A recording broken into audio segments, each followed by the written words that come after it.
안녕하세요. 저는 직장 생활을 하는 30대 여성 사연자입니다. 평범한 회사원으로 직장 생활을 하던 저는 이전 직장에서 지금의 남편을 만나게 됐어요. 남편과 저는 같은 회사의 같은 부서 사원이었고, 기존 직원이었던 남편과 달리 저는 그 회사로 이직을 한 상태였습니다. 제가 1년간 회사 생활을 쉬다가 1년 만에 다시 일을 시작하게 됐거든요. 1년간 회사를 쉬게 됐던 건 저희 엄마가 돌아가시면서였어요. 저의 모든 것이나 다름없던 엄마가 병으로 돌아가시면서 그 빈자리가 너무 힘들어 저도 1년간 방황을 해야 했습니다. 그렇게 1년간 쉬다 재취업을 한 곳이 그 회사였죠. 요즘 같은 불경기 취업난에 1년이나 쉬다가 재취업을 하는 것은 무척 힘든 일이었고, 그래서 저는 제게 기회를 준 회사에 감사하며 어떻게든 저의 능력을 증명해 보이려고 했어요. 월급으로 먹고 살아야 하는 회사원들에게는 어쩔 수 없는 숙명이었죠. 그렇게 당시 막 회사에 새로 들어와 적응하기 바빴던 저는 새로운 업무를 익히느라 고군분투하고 있었습니다. 1년을 쉬어서 그런지 회사원 생활에 적응하는 것도 필요했고, 새로 하게 된 일이 전에 하던 일과 많이 달라 업무에서도 또 회사 분위기도 적응을 해야 했죠. 그래서 그런지 새로운 회사 생활이 쉽지만은 않았어요. 그 와중에 여직원들은 중간에 들어온 저를 견제하듯 따돌리기 일쑤였고, 그래서 저는 회사 안에서 같이 밥 먹을 사람 하나 없이 외롭게 지내야만 했습니다. 그렇다고 혼자 밥 먹는 게 서러웠던 건 아니었지만 사람들과 교류가 없다 보니 일적으로 도움을 구하기가 어렵더라고요. 제가 애매한 포지션이라 사수도 없고 도움받을 사람이 없었거든요. 이러다 낙오자가 되는 건 아닌지 잘 해야 하는 압박감 때문에 저는 점점 더 힘들어했습니다. 그런데 바로 그때 회사 안에서 유일하게 저를 도와주는 사람이 나타났습니다. 그게 바로 제 남편이었어요. 남편은 외근이 잦은 업무였고, 그래서 그 전까지는 남편을 자주 본 적이 없었어요. 그러다 월말 회식 자리에서 제대로 안면을 트고 대화를 나누게 됐는데 싹싹하고 밝고 좋은 사람 같더라고요. 내 이야기를 잘 들어주는 것 같았고 같이 있으면 마음이 편해지는 것 같았거든요. 그래서 그런지 저도 모르게 그 사람한테 일이 힘들다는 이야기를 하게 된 겁니다. 다 큰 성인이 잘 알지도 못하는 직장 동료 앞에서 일이 힘들다며 투정이라니 철이 없었지만 그때는 저도 모르게 그만큼 힘이 들어 말을 했던 것 같아요. 그리고 그날 이후로 저의 회사 생활이 많이 달라지기 시작했죠. 외근으로 늘 바쁘던 남편이 갑자기 사무실을 지키고 있더니 제가 필요할 때마다 나타나서는 저를 도와주더라고요. 부탁하지도 않았는데 어디선가 나타나서 저를 도와주던 남편은 잔뜩 움츠려 있는 저의 기를 살려줬고, 그런 세심하고 배려심 넘치는 남편의 모습에 저는 반할 수밖에 없었습니다. 엄마 돌아가시고 회사 일까지 부담으로 느끼며 한창 힘들었던 와중에 남편은 제게 둘도 없는 지원군이었어요. 그렇게 저희는 어느새 연인으로까지 발전하게 됐고, 다정하고 착한 남편의 성품에 반한 저는 남편과 결혼까지 약속하게 됐습니다. 그 사이 남편은 외근이 더 많은 저희 회사의 협력업체로 이직을 하며 연봉이 오르게 됐고, 저 역시 엄마를 떠난 슬픔을 추스르며 안정을 찾아가고 있었어요. 그래서 저희는 그때가 결혼을 하기 적기라 생각했습니다. 서로 나이도 있고 결혼 생각도 확실하니 더 미루지 말고 결혼을 서두르자 싶더라고요. 그렇게 저는 예비 시어머니를 만나 뵙게 됐습니다. 혹시나 저를 반대하시면 어쩌나 걱정을 했는데 다행히도 어머니는 저를 웃으면서 반겨주셨어요. 너무나 환한 웃음으로 저를 맞아주시는 어머니를 보며 저는 걱정하던 마음이 풀렸습니다. 그래, 네가 현영이구나. 우리 건우한테 얘기 많이 들었다. 둘이 같은 회사 다니면서 친해졌었다지? 아유, 젊은 아가씨가 일도 야무지게 하고 어찌나 성실한지 우리 건우가 칭찬을 많이 했었어. 그래서 어떤 아가씨인지 늘 보고 싶었는데 이렇게 보게 되니 정말 반갑구나. 저도 어머님 많이 뵙고 싶었어요. 실제로 뵙게 돼서 너무 기뻐요. 어머, 그 말은 내가 해야지. 나야말로 얼마나 좋은지. 맘 같아선 둘이 당장이라도 결혼시키고 싶구나. 내가 늘 며느리 드리는 날을 기대했거든. 아무튼 현영이 너도 이제 우리 식구 됐으니 우리 잘 지내보자꾸나. 어머니는 저를 친딸처럼 반겨주셨고 저를 무척이나 마음에 들어 하셨습니다. 제 어디가 그렇게 좋으신 건진 모르겠지만 그때는 그냥 그렇게 저를 좋아해 주시는 게 감사하기만 했어요. 그렇게 부모님이 계시지 않던 저는 시어머니 주도로 결혼 준비를 시작하게 됐고 결혼이며 집 문제까지 모든 것을 시어머니 뜻에 따라야 했습니다. 어른이 시어머니 한 분뿐이라 애초에 제게 선택권이란 없었던 거죠. 그게 불만은 아니었지만 난감한 일도 있었습니다. 어머니께서 신혼집을 마련해 주실 여력이 없으시다며 합가를 제안하시더라고요. 아유, 이거 미안해서 어떡하니? 내가 니들 신혼집은 꼭 제대로 마련해 주고 싶었는데 지금 사정이 여의치가 않구나. 돈이 여기저기 다 묶여 있어서 말이야. 한 몇 년만 기다리면 목돈이 생길 텐데 그럼 차라리 한 몇 년만 우리 같이 살면 어떻겠니? 예? 합가요? 아이 그래, 합가. 왜? 현영이 너는 싫으냐?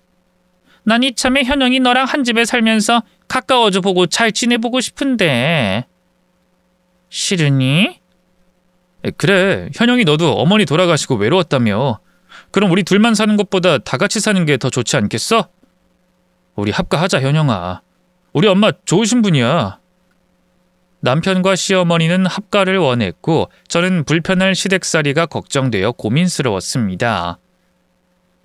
시어머니가 아무리 잘해주신다고 해도 시어머니는 시어머니이실 텐데 제가 시어머니와 한 집에서 편히 지낼 수 있을까 싶더라고요. 게다가 다시는 오지 않을 신혼인데 말이에요. 하지만 저를 딸처럼 생각하신다는 어머님이 그렇게 말씀하시니 차마 거절을 할 수 없었습니다. 어머니가 같이 살면 살림도 다 해주시고 밥도 차려주시고 전부 해주시겠다고까지 하시더라고요. 그래서 가족 없이 외로웠던 저는 결국 그 말에 따르기로 결정했습니다. 하지만 막상 같이 살아보자 저의 결혼 생활이 저의 시댁살이가 그리 녹록지 않다는 걸 금방 깨달을 수 있었습니다. 분명히 결혼 전에만 해도 저를 딸처럼 귀한 손님처럼 대접해 주시겠다며 저를 보고 생글생글 웃으시던 시어머니께서 결혼 후 태도가 손바닥 뒤집듯 확 뒤집어져 버리신 것이었어요. 좋으실 줄만 알았던 시어머니의 본색이 드러나기 시작한 건 제가 결혼하고 한 달도 되지 않아서였어요. 그때까지도 시어머니가 좋으신 분이라고만 생각하던 저는 그 불편함이 그저 시어머니와 서먹해서인 줄만 알았어요. 저희가 신혼여행 다녀오고서 시댁살이를 시작하고서부터 어머니가 왠지 묘하게 태도가 달라지셨거든요. 표정은 그 전처럼 똑같이 웃고 계시는데 말투며 행동이 조금 껄끄럽더라고요. 현영이 넌 원래 잠이 많니? 예? 잠이요? 글쎄요. 그냥 보통 사람들만큼 자는 것 같은데요. 어머, 그럴 리가. 내가 보기엔 너는 잠이 너무 많은 것 같다. 네가 여기 시집와서 나보다 먼저 일어나는 꼴을 본 적이 없는데. 너 아침잠이 너무 많은 거 아니니? 원래 결혼한 여자들은 6시엔 일어나 있어야 하는 거야. 그래야 아침밥을 차리고 출근을 하지. 언제는 시집 와서 시키실 일도 없다며 내 집처럼 마음 편히 지내라고 하시더니 결혼하자마자 제게 저런 말씀을 하시는 겁니다. 잠이 많으냐, 아침에 늦게 자는 것 같다고 하시더니 결국 하실 말씀은 일찍 일어나서 아침상을 차리라는 얘기를 하셨어요. 근데 분명 남편은 아침밥을 먹지 않는다고 했었거든요.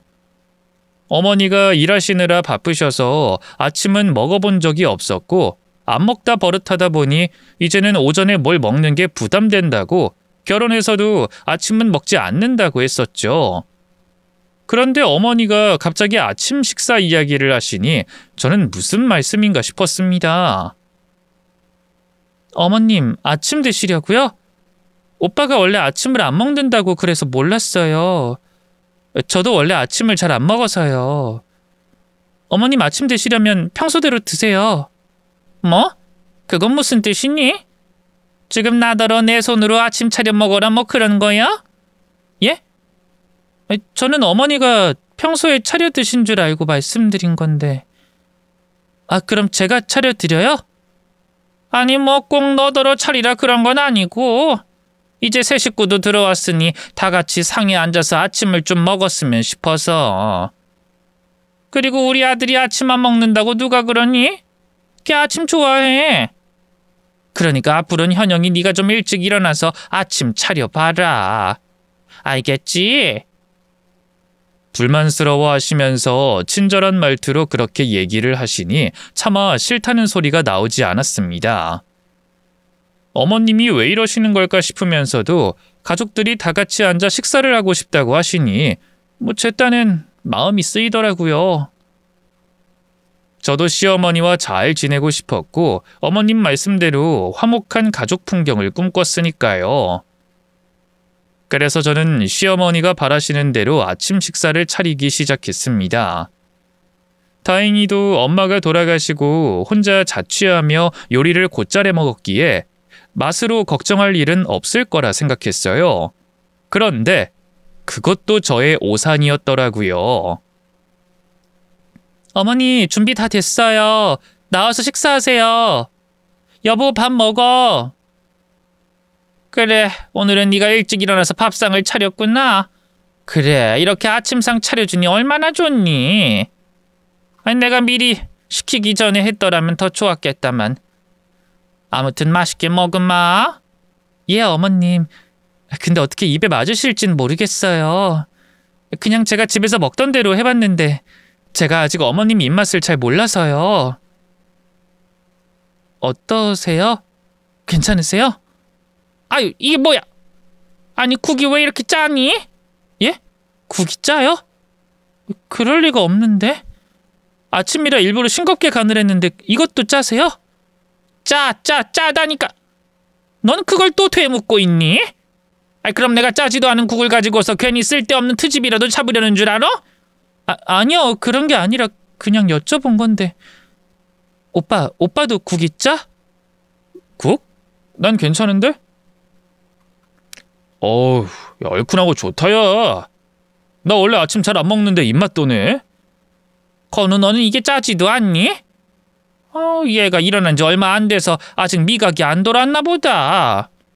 아닌데? 나 입맛 잘 돌아, 엄마. 나 그거 안 짠데? 오히려 평소에 엄마가 해주던 음식들보다 싱거운데? 엄마도 짜게 먹는 편이면서 이게 짜? 이상하네. 우리 엄마 입맛이 바뀌었나? 아니면 엄마야말로 어디 아픈 거 아니야? 첫 아침상 자리에서 다짜고짜 국이 짜다고 하시던 시어머니 때문에 깜짝 놀라 당황스러웠는데 정작 시어머니 음식을 먹고 자란 남편은 국이 짜지 않다며 제 편을 들어줬습니다. 물론 남편도 눈치껏 제 편을 든 게 아니라 오히려 눈치 없이 솔직하게 말했을 뿐이었지만 그런 남편 덕분에 어머니도 더 이상 저를 몰아가진 못하시더라고요. 그것 말고도 반찬들이 맛이 없다느니 손맛이 부족하다느니 타박은 하셨지만 말이죠. 평소에는 더 짜게 드신다는 분이 제 음식에 왜 그러셨는지 그때 저는 어머니가 왜 그러시는지 이해하지 못했습니다.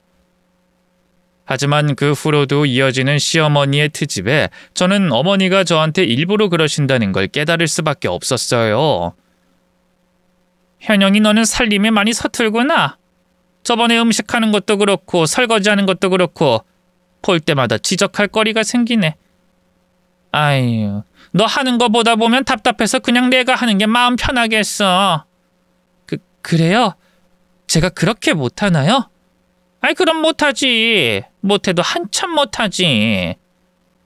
너 나 말고 다른 시어머니 만났으면 진작 소방 맞고 쫓겨났어. 나라도 되니까 그냥 너 좋게 봐주는 거지. 너 이래가지고 다른 집에 어떻게 시집 가겠니? 저 그래도 자취도 하고 어릴 적부터 엄마 도와드려서 살림도 꽤 하는 편이라 생각했는데. 아이고, 그것 좀 했다고 살림을 했다고 생각했어? 순진하기는. 너 엄마 돌아가셔서 제대로 살림 배운 적은 없지 않니? 신부 수업 그런 거 받은 적이 있어? 신부 수업이요? 아니요, 그런 건 없죠. 제가 결혼 생각하기도 전에 엄마가 돌아가셨으니까요. 그래, 그러니까 네가 무슨 살림을 할 줄 알겠니? 어릴 때 엄마 어깨 너머로 배운 게 뭐가 그렇게 대단하겠어. 그냥 애들 소꿉장난 하는 수준이지. 아이, 그래서 그런지 아주 기초도 안 돼 있고 전부 엉망이다, 엉망이야. 그래요? 죄송해요, 어머니. 아니야, 죄송은 무슨. 내가 뭐 지금 너 기죽이려고 하는 말이겠니? 그냥 안타까워서 그래. 안타까워서. 하필이면 부모님이 죄다 일찍 돌아가셔서 네가 얼마나 고생이 많았겠니? 아버지가 계시기라니, 어머니가 계시기라니. 부모도 없는 네가 뭘 제대로 배웠겠어. 그걸 내가 모르고 너를 들인 것도 아니고 나도 이해는 하지. 근데 보다 보면 답답한 건 어쩔 수가 없구나. 그래도 뭐 그럴수록 내가 너를 품어주고 잘 가르쳐야지 어쩌겠어. 그래서 내가 니들 당분간 데리고 살려고 한 거 아니겠니? 그러니까 현영이, 너는 내 밑에서 잘 배워라. 알겠니? 남들 다 똑같이 하는 설거지에 남편은 군말 없이 먹는 음식들까지. 저는 대체 제 어디가 문제인지 몰랐지만 어머니는 그저 제가 기초가 없고 제대로 배운 게 없어서 그렇다며 깎아내리기 바쁘셨습니다. 처음에는 영문도 모르고 그냥 내가 많이 모자라서 그러시나 보다 생각하며 알아서 고개를 조아리던 저도 밑도 끝도 없는 딴지에 점점 정신이 들더라고요. 분명히 아무 문제가 없어 보이는데도 꼬투리를 잡으시고 몇 번이나 확인해서 완벽한 일에도 어떻게든 트집을 잡으려 말을 늘이시는 시어머니를 보며 저는 그제서야 제가 가스라이팅을 당한다는 걸 알아차렸어요. 아유, 이거 이렇게 하면 안 되는 건데. 왜 이렇게 했니, 현영아? 내가 못 살아, 정말. 이렇게 하면 안 되는 건데, 참. 그럼 어떻게 해야 하는 건데요, 어머니? 저는 분명히 저번에 어머니가 말씀하신 대로 했는걸요. 혹시나 또 실수할까봐 몇 번이나 제대로 확인해봤고요. 근데 뭐가 잘못된 건지 모르겠네요. 왜 몰라, 왜? 이걸 내가 꼭 말해줘야 아니? 아니, 너는 어떻게 된 애가 눈치가 그렇게 없어? 뭐가 잘못된 건지 정말 모르겠어? 예, 저는 잘 모르겠어요. 그러니까 어머니가 제대로 콕 집어서 말씀해 주세요. 그래야 저도 다신 실수 안 하죠. 아니 뭘 또 콕 집으래? 콕 집고 말고 할 것도 없어. 그냥 다 엉망인데 뭘. 죄다 엉망이다. 죄다 엉망이야. 그러니까 어디 가요, 어머니. 전 분명히 어머니가 시키시는 거 그대로 똑바로 다 했어요. 전에 어머니가 시키셨을 때 혹시나 까먹을까봐 전부 다 적어놨다고요. 여기 보세요. 다 적혀있고 적어놓은 거 그대로 다 했죠. 근데도 문제가 있다고 하시면 전 어머니가 저를 일부러 꼬투리 잡는다고밖에 생각을 못하겠어요. 어머니, 차라리 솔직히 말씀해 주세요. 정말 제가 하는 일이 마음에 안 드시는 건가요? 아니면 그냥 제가 마음에 안 드시는 건가요? 참다 못한 제가 전공법으로 찌르자 시어머니는 당황하시며 제대로 말씀을 못 하시더라고요. 아니 그게 무슨 말이니? 내가 무슨 꼬투리를 잡어? 아니 얘는 참 무슨 그런 소리를 하니? 내가 너를 마음에 안 들어 하다니 무슨 그런 섭섭한 소리를 해? 부모 없이 가여운 너를 며느리로 받아준 게 나야. 내가 너 우리 건우랑 결혼할 때 한 번이라도 반대를 했었니? 고아라고 구박을 했어? 면박을 줬어? 나는 너한테 잘해주려고 그렇게 노력을 했는데 그래서 제대로 못 배운 애 가르쳐 보겠다고 불편한 거 참고 데리고 살면서 가르치려는 거 아니니? 근데 네 눈에는 이게 내가 너를 괴롭히는 것 같니? 솔직히 말하면 좀 그렇게 느껴져요. 저도 어머니가 왜 그러시는지 잘 모르겠어요. 전에는 분명 어머니 말씀대로 친딸같이 해주시겠다고 하셨으면서 막상 같이 살아보니까 어머니가 저를 별로 안 좋아하시는 것 같아서요. 저는 그래도 나름대로 잘해보려고 노력하고 애쓰고 있는데 어머니는 매번 저를 트집 잡기만 바쁘시잖아요. 매번 부모가 없어서 그런 거라고 비수까지 꽂으시면서요. 어머니, 저 부모님 돌아가시고 지금은 고아 맞지만 처음부터 고아로 살았던 거 아니에요. 불과 몇 년 전까지 저희 엄마 살아 계셨고요. 저 그 밑에서 배울 만큼 배웠어요. 어머. 그래서 지금 뭐라고 하는 거야?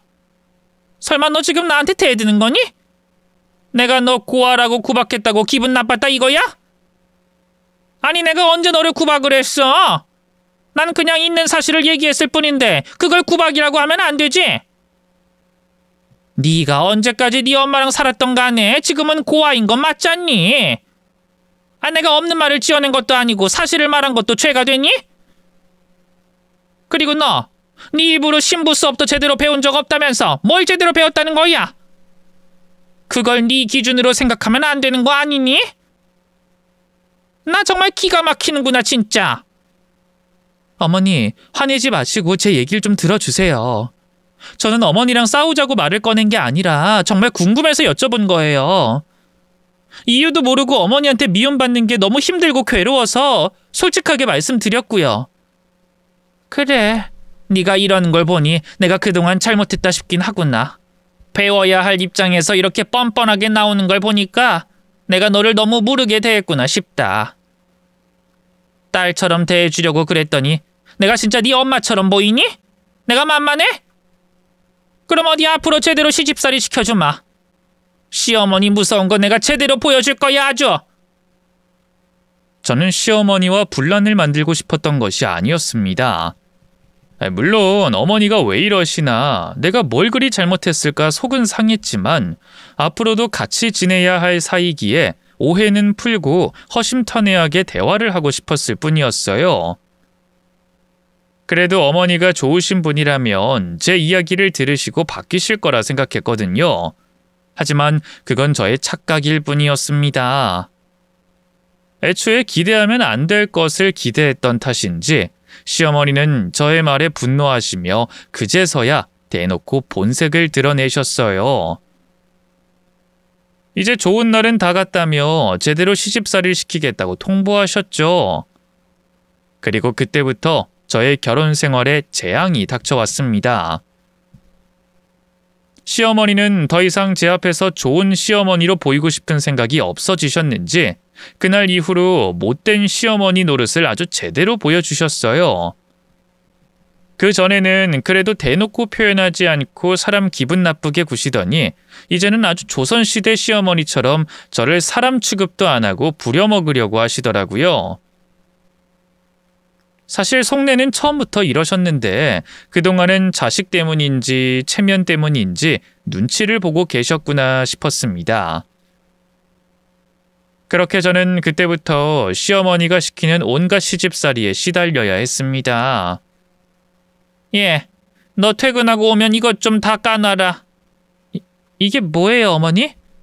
넌 눈깔이 없니? 뇌가 없니? 보고도 몰라? 마늘 아니야, 마늘. 저 빌어먹을 것은 내가 다 일일이 말을 해줘야 하는 건지. 아니요, 그게 아니라 이 많은 걸 다 어디 쓰시려고 그러시나 해서요. 집에서 마늘을 이렇게 많이 먹나요?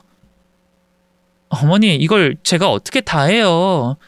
퇴근하고 돌아오면 저녁인데 이거 한나절 내내 해도 다 못할 것 같은데요. 그거야 네 사정이지 나더러 어쩌라고.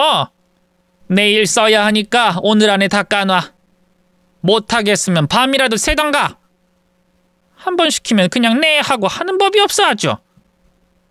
어느 날은 어디서 구해오셨는지 생마늘을 포대로 몇 포대나 가져오셔서는 저더러 퇴근하고 와서 다 까놓으라고 하시는 겁니다. 어디서 몇백 포기 김장이라도 하려고 그러시는지 산더미같이 쌓인 마늘을 보니 기가 막히더라고요. 이걸 대체 어떻게 저더러 다 까라고 하시는 건지 어머니가 정말 너무하다 싶었습니다. 그런데 제가 누군가요? 시댁에서 얹혀 사는 며느리인 제가 뭘 어쩌겠어요. 시어머니가 하라면 해야 하는 입장이다 보니 하기 싫다고 거절할 수도, 그렇다고 하지 않을 수도 없었죠. 결국 저는 혼자 묵묵히 마늘을 까야 했고 그 많은 마늘을 다 까기 위해 날밤을 꼴딱 셀 수밖에 없었습니다. 다 깠냐? 아유, 다 하긴 했네. 그래, 그럼 이제 아침상 차려라. 너 기다리느라 늦어졌으니까 얼른 해. 하여간에 손이고 뭐고 다 느려 터져서는. 남들 진작 다 끝냈을 일을 여태 하고 있어. 이래서 네가 배운 게 없다는 거야. 일머리도 기술이고 능력인 건데 네가 일머리가 있기라니 기술이 있기라니. 이런데도 네가 배운 게 많아? 네가 잘 배웠어? 아이고, 하여간에 쥐뿔없는 것이 혓바닥만 길어가지고 시어머니 앞에서 따박따박 대들기나 하더니 이제서야 네가 뭐가 모자라다는 걸 이제 좀 알겠냐?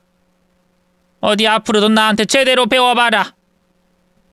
그 후로도 어머니는 틈날 때마다 도라지며 나물이며 마늘이며 손질해야 하는 음식들을 잔뜩 들고 오셔서 제게 손질을 해놓으라고 시키곤 하셨습니다. 그리고 그때마다 제가 고생하는 건 다 요령이 없고 배운 게 없어서 그런 거라며 혼을 내셨어요. 제가 어머니께 대들었다고 그런 식으로 벌을 주신 거죠. 그 와중에 밥상 차려라, 손빨래 해라, 시집살이까지 시키시면서 말이에요. 그렇게 시어머니 괴롭힘이 점점 심해지며 남편에게 도움을 청하기도 해봤습니다. 하지만 남편은 저의 고통을 전혀 모르는 듯 속 좋은 소리만 하며 전혀 도움이 되지 않더라고요. 오빠, 나 어머니 때문에 너무 힘들어. 그러지 말고 오빠가 좀 나서주면 안 돼? 가만히만 있지 말고 오빠가 어머니 좀 말려봐. 오빠까지 가만히 있으니까 어머니가 더 저러시는 거 아니야. 아이, 안 돼. 내가 나서면 괜히 너만 더 괴로워져. 우리 엄마가 원래 좀 그래. 자기 성질 있는 대로 다 부리셔야 풀리시는 분인데 내가 괜히 말리면 나까지 새우등 터지는 거야. 그리고 너는 또 불똥 튀고. 내가 다 너 생각해서 가만히 있는 거라니까. 그런 게 어딨어. 그럼 난 대체 어디까지 참아야 하는 건데? 아니면 분가라도 생각해보자. 나 1억 원 더 못 살아. 분가? 글쎄. 분가는 아직 좀 이르지 않을까? 그러지 말고 자기가 좀 더 참아봐. 그래 봐야 이제 겨우 반년인데 좀 더 참을 수 있잖아. 참긴 뭘 더 참아. 내가 하루 종일 무슨 고생하는지 오빠가 몰라서 그래? 나 일하는 사람이야. 나도 회사 다니고 내 인생 있다고. 근데 그런 나한테 말도 안 되는 시집살이 시키시고 밤새워서 잠도 못 자게 하시는데 내가 이걸 어떻게 더 참아? 그러지 말고 분가하자 제발. 분가는 아직 안 돼. 그리고 분가하면 뭐 앞으로 다신 우리 엄마 안 보고 살 거야? 아무리 힘들어도 너 그러면 안 된다. 부모 자식 간의 천륜을 끊으면 안 되는 거야. 그럼 뭘 어떡하자는 거야? 내가 여기서 뭘 더 어떻게 해야 하는데? 그냥 네가 좀 참아봐. 엄마도 저러시다 말겠지. 누구 부려먹으려고 그래도 부지런해야 하는 건데 귀찮은 짓을 언제까지 하시겠어. 그러니까 조금만 견뎌봐. 그리고 이왕이면 좀 열심히 해서 점수 좀 따. 애초에 이 사단이 네가 엄마 열받게 해서 벌어진 일인데 엄마 화 풀릴 때까지 노력해봐야지. 자꾸 그러다 보면 엄마도 화 풀리실 거고 너 예뻐하실 날 올 거야. 그러니까 이참에 점수 좀 따. 너도 좋은 며느리 되고 싶다며. 화목한 가정 이루고 싶다며. 그거 다 너한테 달린 거다. 남편은 참 무책임한 사람이었습니다. 연애할 때 그렇게 배려심 넘치고 다정하던 사람은 대체 어디 간 건지. 막상 결혼을 하고 나니 저한테 무심해져서는 시어머니가 저를 괴롭히는 일을 제 책임으로 돌리며 저를 도와줄 생각이 없어 보이더라고요. 가정의 평화를 위해 제가 참고 견디는 게 정답이라 생각하는 듯 저한테만 인내를 강요했습니다. 아마 남편도 자기 엄마가 무섭고 귀찮으니까 제게 떠넘겼던 거겠죠. 애초에 남편이 마마보이 기질이 있어서 자기 엄마 말에 꼼짝도 못했거든요. 그런 남편이라도 저를 도와주길 바랬던 것은 저의 멍청한 생각이었죠. 그런 남편을 믿고 시어머니의 말도 안 되는 시집살이를 대체 왜 견뎠던 건지 지금 생각해보면 사실 잘 모르겠어요. 그냥 그때는 제가 그렇게 해야 할 것 같더라고요. 결혼을 했으니 시어머니도 내 어머니이시고 이제 더 없을 가족인데 제가 그런 어머니와 척을 지고 하는 게 안 될 일인 것만 같았습니다.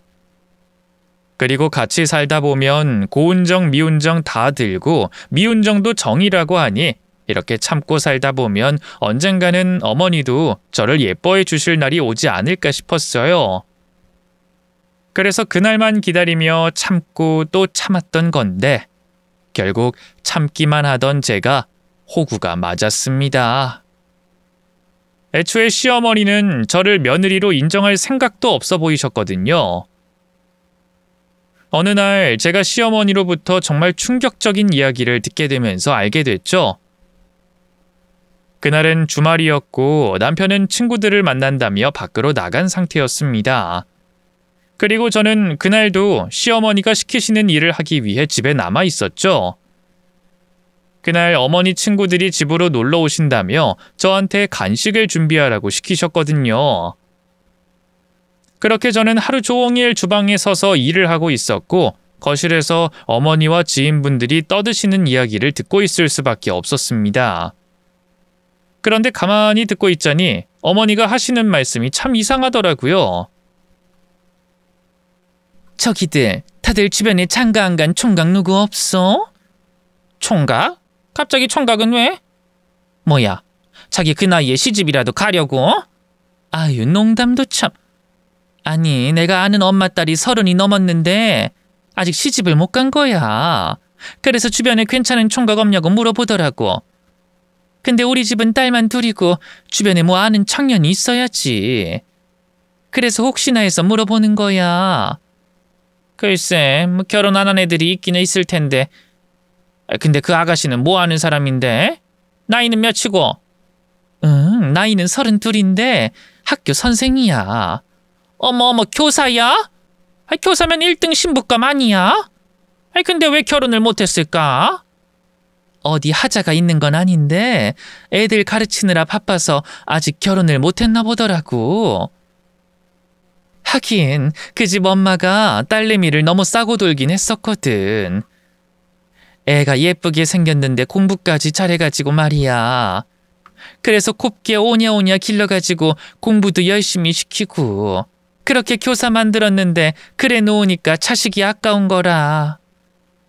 그래서 나도 괜찮은 사람 있으면 짝지어주고 싶어서 그러지. 그리고 무엇보다 부모님 두 분 다 공무원이시고. 괜찮지? 세상에, 너무 괜찮네. 우리 아들 소개시켜주면 안 되나? 응? 건우를? 아니, 건우 엄마, 지금 무슨 소리 하는 거야? 건우는 벌써 장가 갔잖아. 무슨 그런 농담을 해. 나 농담 아닌데? 아니, 진짜로 우리 건우 소개시켜주면 안 되나? 나도 이 아가씨 너무 마음에 들어서 그래. 아니, 자기 며느리 있잖아. 지금 주방에 있는 사람 누구야? 며느리 아니야? 쟤가 며느리는 무슨. 둘이 아직 혼인신고도 안 했어. 그래도 결혼식 올렸으면 결혼한 거지. 건우 엄마 지금 무슨 소리를 해? 그러지 마. 아니, 나도 진짜 답답해서 그래. 뭐 지들끼리 좋다 그래서 결혼시키긴 했는데 저게 뭐 마음에 드는 구석이 있어야지. 그래도 지 엄마 죽고 유산이라도 받은 줄 알았더니 그런 것도 없는 모양이고 싸가지도 없고. 그래서 그냥 여차하면 갈라 세울까 싶어서. 지인분들끼리 괜찮은 아가씨가 있다며 중매 얘기를 하고 계시는데 시어머니가 갑자기 자기 아들과 어울릴 것 같다며 말도 안 되는 소리를 하는 겁니다. 저와 남편이 결혼하는 걸 그분들이 모르고 계시는 것도 아니고 심지어 같은 집에서 지척에 제가 있는데도 저 같은 건 그런 이야기를 들어도 상관없다는 듯 상상도 할 수 없는 막말을 하고 계신 거죠. 어떻게 며느리인 저를 두고 없는 사람 취급할 수 있는지 저는 어떻게든 시어머니께 잘 보이려 이렇게 노력하고 있었는데 어머니에게 저는 한 번도 며느리인 적이 없었다는 사실에 저는 큰 충격을 받아야 했습니다. 그 일로 저는 많은 상처를 받았고 시모에게 완전히 마음이 다쳤어요. 너무 속상한 마음에 남편에게 말을 전해봤지만 남편은 자기 엄마가 농담을 했을 뿐이라며 대수롭지 않게 생각하더라고요. 엄마가 그냥 농담하신 거겠지. 뭘 그렇게 깊게 생각해.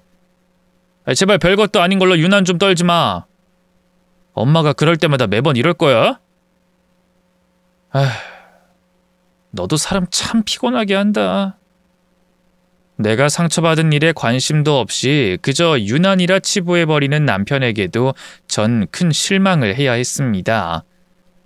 그제서야 내가 왜 이런 남편과 결혼을 한 건지 후회가 막심했죠. 그렇게 마음에 큰 상처를 입은 저는 다음날 기어이 몸살이 나고 말았습니다.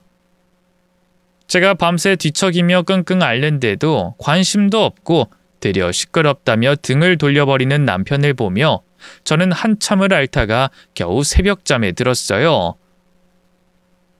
아픈 탓에 눈이 떠지지 않았고 저는 그날 결국 늦잠을 자게 됐습니다. 몇 시인진 모르겠지만 남편이 아직 자고 있는 걸 보니 괜찮다 싶었는데 그때 방문이 벌컥 열리더니 시모가 방으로 쳐들어와 저에게 화를 내며 저를 두들겨 패기 시작하더라고요. 부모 없는 고아년 걷어줬더니 제대로 하는 것도 없고 이년아 언제까지 퍼질러 자고만 있을 거야? 아마 어제 일로 시모 역시 심기가 복잡했던 모양입니다. 적당한 며느리감이라 생각해 결혼시켰었지만 이제 와서 보니 마음에도 안 들고 다른 집 며느리감을 보려니 배가 아팠던 거겠죠. 그래서 그런지 제가 겨우 늦잠 좀 잔 일을 가지고 그날 일을 피우더라고요. 아파서 일어나지 못하는 제가 꾀병을 부린다 생각하는지 시모는 저더러 일어나라며 등이며 목이며 여기저기를 두들겨 패댔습니다.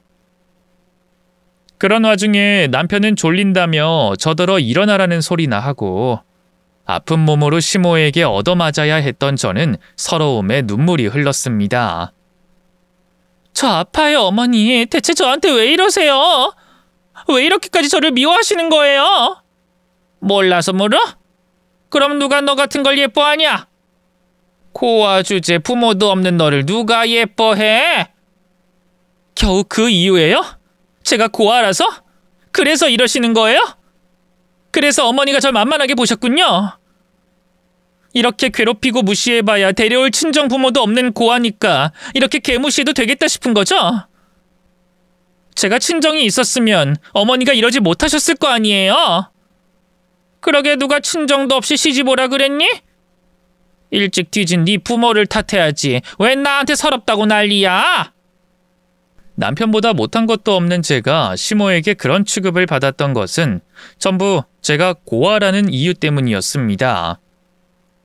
겨우 고아라는 것 때문에 저는 시모에게 말도 안 되는 괴롭힘을 당해야 했고 며느리로서 제대로 인정도 받지 못했던 거예요. 이럴 거라면 차라리 반겨주지나 말지. 화장실 들어올 때 나갈 때 다른 시모의 행동에 정말 치가 떨리더라고요. 아무리 생각해도 분이 풀리지 않았던 저는 결국 아버지에게 연락을 할 수밖에 없었습니다. 이혼할 때 하더라도 나도 사실 고아 아니라고, 그러니까 더 무시하지 말라고 시모와 남편에게 알려주고 싶었거든요. 모두들 놀라셨겠지만 저는 사실 아버지가 살아 계셨습니다. 아버지 없는 셈 치고 살긴 했지만 아직 친부가 살아 계셨으니 사실상 저는 진짜 고아는 아니었어요. 그럼에도 불구하고 제가 고아처럼 살았던 이유는 제가 아버지와의 관계가 소원하기 때문이었습니다. 사실 제게 아버지란 존재는 그리 자랑스러운 사람이 아니었거든요. 남들 앞에서 처음 밝히는 일이지만 젊은 시절 저희 아버지는 사실 건달이셨습니다. 지방 촌동네에서 가난한 집안에서 태어난 탓에 먹고 살기 힘들었던 탓에 고생하다가 그런 식으로 빠지셨다고 하더라고요. 그런 아버지가 젊은 시절 저희 엄마를 만나셨고 순진한 엄마가 아버지를 만나 저를 가지셨던 겁니다. 아버지 말로는 엄마를 만나시며 마음 다잡고 잘 살아보려고 하셨다고 했지만 건달 생활하며 먹고 살던 사람이 쉽게 손을 씻을 리가 없었어요. 그래서 결국 제가 어렸던 나이에 감옥에 들어가시며 엄마는 아버지와 일방적으로 이혼을 하셨어요.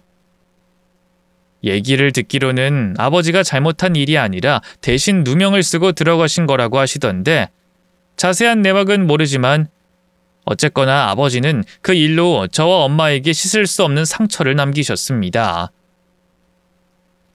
그 후로 엄마는 홀로 저를 키우시느라 고생을 많이 하셨고 엄마가 병으로 일찍 떠나신 건 역시 아빠 때문이라 생각했었어요. 그런데 나중에 알고 보니 그때 저희 엄마가 간 이식이 필요한 상황이셨는데 아빠는 이식이 불가능하셨고 엄마를 살리기 위해 기증자를 찾던 중 엄마의 간 이식을 위해 대신 옥살이를 하게 되셨던 겁니다. 저와 엄마는 그 사실을 오랫동안 알지 못하다가 엄마가 다시 간암으로 고생을 하시면서 그제서야 모든 것을 알게 됐어요. 그래서 뒤늦게서야 아버지를 용서하고 다시 연락을 하기 시작했지만 저는 왠지 아버지와 가까워지기 어렵더라고요. 반평생을 안 보고 살았던 탓에 이제 와서 다가가기가 어려웠고 그런 아버지의 진심을 모른 채 오랫동안 아버지를 원망만 해온 것이 죄스러웠습니다.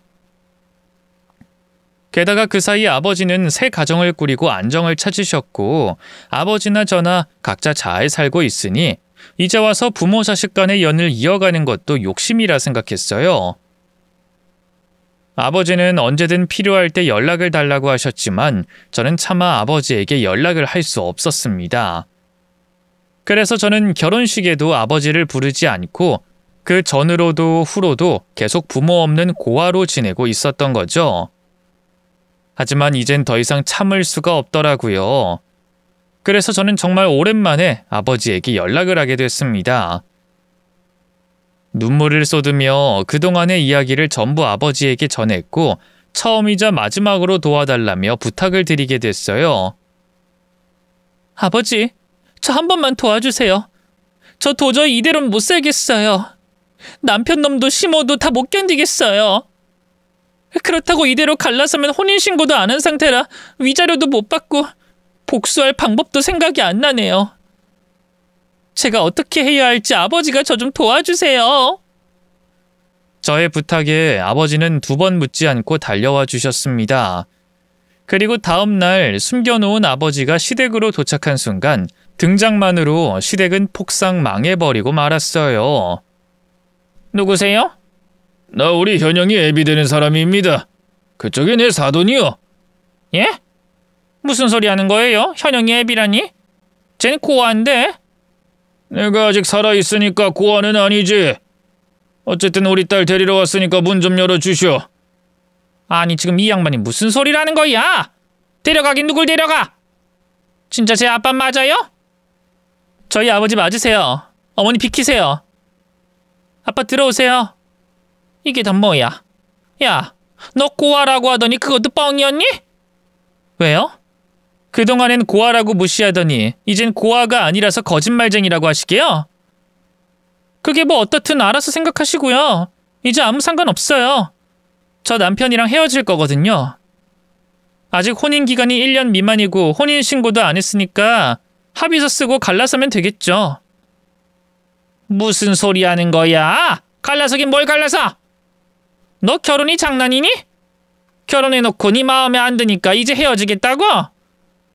아유, 철딱선이 없는 거사. 인생이 네 마음대로 되는 줄 아니? 되게 이렇게 나올 줄 알고 내 딸이 나를 불렀군. 당신 참 뻔뻔하고 염치 없는 사람이네. 여태 며느리 괴롭히고 부려먹더니 이제 와서 내보내기 아깝다 이거야? 남이사 그러거나 말거나 무슨 상관이요? 아무튼 나는 내 며느리 내어줄 생각 없으니까 돌아가요. 당장 내 집에서 꺼지라고! 이거 참 좋게 말로 하려고 했더니 안 되겠네. 얘들아, 안 되겠다, 들어와라. 역시나 시몬은 말이 통하지 않았습니다. 나 쫓아내고 새 며느리 드리고 싶다고까지 했으면서 왜 못 보내주겠다는 건진 모르겠더라고요. 공짜 가정부가 아쉬운 건지 아니면 자기가 생각해도 저보다 나은 며느리는 못 얻겠다 싶은 건지 이유는 모르겠지만 시몬은 괜한 고집을 부렸습니다. 그러자 그때 아버지가 어딘가에 전화를 하시고 얼마 뒤 집 안으로 남자 여럿이 우르르 들어왔어요. 그 사람들의 얼굴을 본 남편의 얼굴이 순식간에 굳어지더라고요. 야, 박건우, 우리 오랜만이다. 당신들이 여긴 어떻게... 이게 다 뭐예요?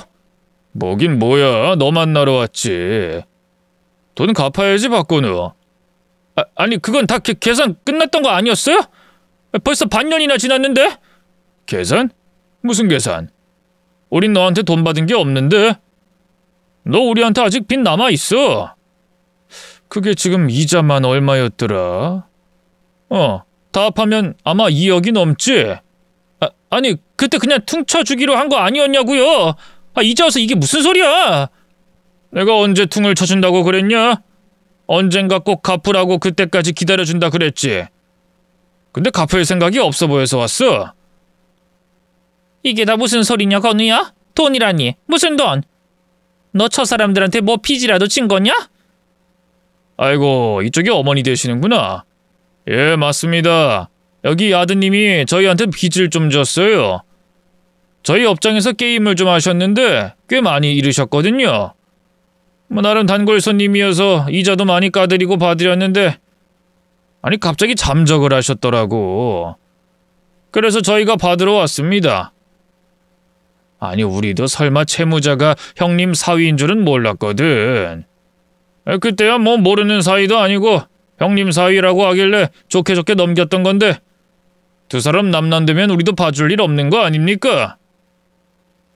다 알아서 하신다고 하신 아버지의 말뜻이 어떤 의미인지 몰랐던 저는 뒤늦게 알게 된 진실에 깜짝 놀랄 수밖에 없었습니다. 알고 보니 남편이 그동안 인터넷 도박장을 드나들었던 모양이었어요. 남편 하는 일이 외근이 많다 보니 농땡이 칠 시간이 많았는데 그래서 그때마다 인터넷 도박장에서 도박을 하고 다녔나 보더라고요. 처음에는 심심풀이 삼아 조금씩 하다가 간이 커졌는지 판돈이 커지고 그만큼 문제도 커졌던 겁니다. 그러다 보니 남편은 기어이 빚까지 지게 됐고 그 돈이 무려 2억이 넘었던 겁니다. 그런데 놀랍게도 그 사실을 저희 아버지가 알고 계셨던 거였죠. 연락을 하고 지내진 않았지만 아버지는 저를 지켜보고 계셨고 제가 결혼한 사람이 누구인지도 아셨던 겁니다. 그런데 그놈이 저 몰래 도박장을 드나들고 빚까지 진 것을 알곤 아버지가 저 대신 그 일을 해결해 주셨던 거였어요. 그 도박장이 왕년에 조직 생활을 하셨던 아버지가 알고 계시던 후배들이 운영하는 곳이었어요. 아버지가 남편의 빚을 탕감시켜주고 다시는 도박장에 발을 들이지 못하게 처리하셨던 겁니다. 2억을 안 받을 테니 다시는 도박장에 발들이지 말라고 말이죠. 하지만 이제 저희가 헤어지게 됐으니 남편이 진 빚을 다시 받으러 온 겁니다. 저를 괴롭힌 시모와 남편에게 복수를 하기 위해 아버지가 다시 힘을 써주신 거죠. 남편이 도박을 했다는 것도 몰랐지만 그 문제를 아버지가 해결해 주셨다는 건 상상해 본 적도 없었기에 저는 충격이 크면서도 놀랐습니다. 내가 어쩌다 저런 인간이랑 결혼을 한 건지 후회가 들기도 하고 연락 없이 자식에게 계속 관심을 가지시고 도와주신 아버지에게 감사하기도 했던 거죠. 그렇게 아버지가 도박장 건달들을 불러와 시모와 남편을 협박하자 남편은 겁을 잔뜩 먹고 덜덜 떨며 그 자리에서 꼼짝 못하고 당하고 있었습니다. 시모도 아들이 혹시라도 잘못될까 손이 발이 되도록 싹싹 빌고 있었고요. 아이고 선생님들 잘못했습니다. 우리 아들 한 번만 용서해 주세요. 내가 이렇게 빌게요. 아줌마, 용서받을 필요 없고 그냥 돈을 갚으시라고요. 2억! 이 돈 어떻게 갚을 거예요? 아니 우리가 그 큰 돈이 어딨어요. 돈 없어요. 아 진짜 때려 죽여도 없어요. 그래? 그럼 어떻게 아줌마 아들 때려 죽일까? 예? 아니요. 안 돼요. 안 돼. 아이, 그럼 우리들 어쩌라는 거야? 아이, 때리지도 말라, 죽이지도 말라. 그럼 돈 갚으셔야지. 우리 다 알아보고 왔어요. 가진 게 아주 없진 않던데.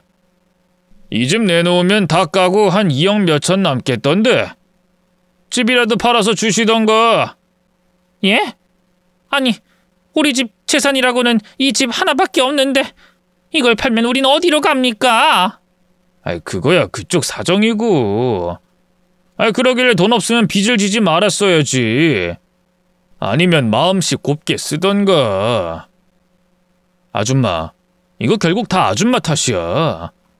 그러게 형님이 따님 때문에 조용히 덮어줬으면 감사한 줄 알고 며느리한테 잘해줬어야지. 며느리 무시하고 괴롭히니까 이렇게 다시 돌려받는 거 아니야? 아무튼 이제 와서 후회는 늦었고 이번 달 안에 빚 안 갚으면 이 집 경매 넘겨버릴 거니까 그렇게 알아요. 이미 저놈이 이 집 집문서까지 넘겼으니까 아줌마가 선택할 수 있는 방법은 없는 거요. 결국 시모와 남편은 빚을 갚기 위해 그 집을 처분하는 수밖에 없었습니다. 두 사람이 뒤늦게 제게 사죄를 해왔지만 저는 두 사람을 용서할 생각이 없었죠. 시모가 평생 동안 고생하며 벌어서 샀다던 그 집이 시댁의 전 재산이었는데 그걸 날려먹었으니 이제 시댁은 쫄딱 망했네요. 물론 그건 제 탓이 아니라 전부 아들 탓이겠지만요. 그러게 마음을 곱게 썼으면 복을 받았을 텐데 전부 자신의 인과응보가 아닐까 싶습니다. 저는 아버지 덕분에 시댁에 복수를 하고 다시 자유의 몸이 됐고 그 후로 아버지와 종종 연락하며 잘 지내고 있습니다. 사실 마음 한켠으로는 아버지를 이해하지 못하는 마음도 있고 서운함도 남아있지만 이 사람 마음이라는 게 흑과 백으로 딱 나뉘는 게 아닌 것 같더라고요. 아버지도 아버지만의 사정이 있을 거라 생각하며 이제라도 아버지와 소통을 해보기로 했습니다. 아버지도 오래전 실수를 반성하고 새 삶을 살고 계시다고 하니 이젠 저희 부녀의 관계도 회복하며 새로운 관계로 이어질 수 있길 바랍니다. 그럼 저 역시 전 남편과 헤어진 후 펼쳐질 새로운 인생을 바라보며 제 이야기는 여기서 마치겠습니다. 감사합니다.